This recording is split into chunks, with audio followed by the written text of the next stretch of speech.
Good morning, everybody.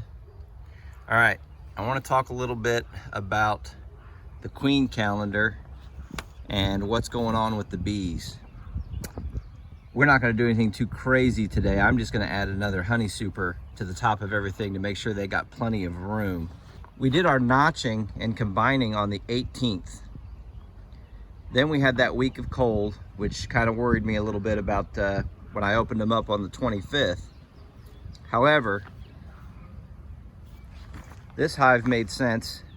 It had the capped queen cells. They should have just been capped, and they're in process. I probably actually left way too many in there because I was a little nervous about things. However, these three already had capped queen cells in there, which means those queen cells were probably capped on the 17th or 18th, or basically a day or two before I was in there, on the 18th. So they were already capped, which moves things back a little bit.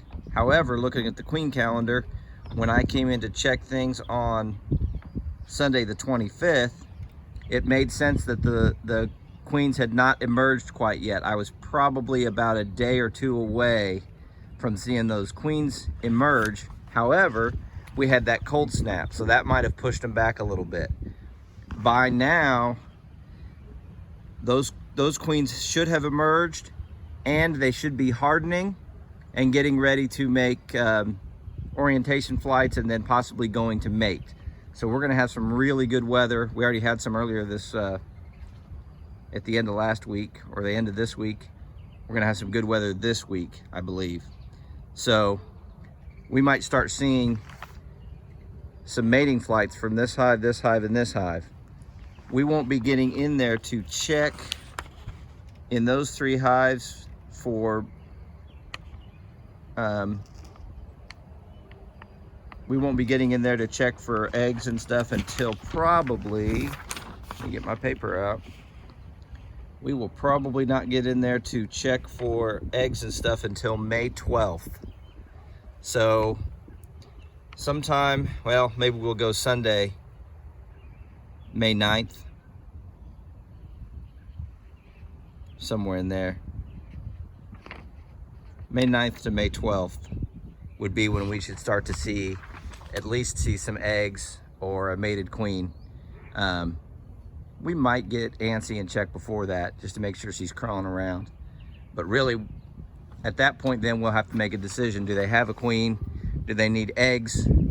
A frame of eggs from our backup hive over here, one of these, or do we just move a queen over and go from there? And then this hive on the end, we won't be checking it for, I don't think my calendar didn't go down far enough, but it'll be close. It'll probably be a week after that, which would be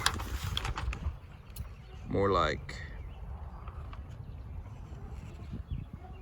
May 19th. It'll probably be May 19th before we need to worry about getting in here and looking for a queen and mating. But we can also tell by what the bees are bringing in. So when we start to get close to those dates, if we see a lot of pollen coming in, we'll know that that they've got a mated queen and they're starting to make brood, and worry about that. So this morning, all I'm going to do is add another box to the top of each one of the hives. I think I might even add a box over here just to make sure. I don't want those queens to swarm before I have a chance to use them if I need to. And we'll get that done. I'm not going to video all that. I just wanted to talk about the queen rearing and the time frame of things. Okay, like I said, I didn't do much, just added another honey super to the top. And like I said before, these guys should have the queen hatching, and they've got time. These other three should have had the queen hatch, and here in the next day or two, we'll probably start seeing some orientation flights from those queens if they made it. And then it'll be another few weeks before we can look for eggs and larvae and stuff like that. So we're just gonna kind of let them be, make sure they got plenty of room. I don't want the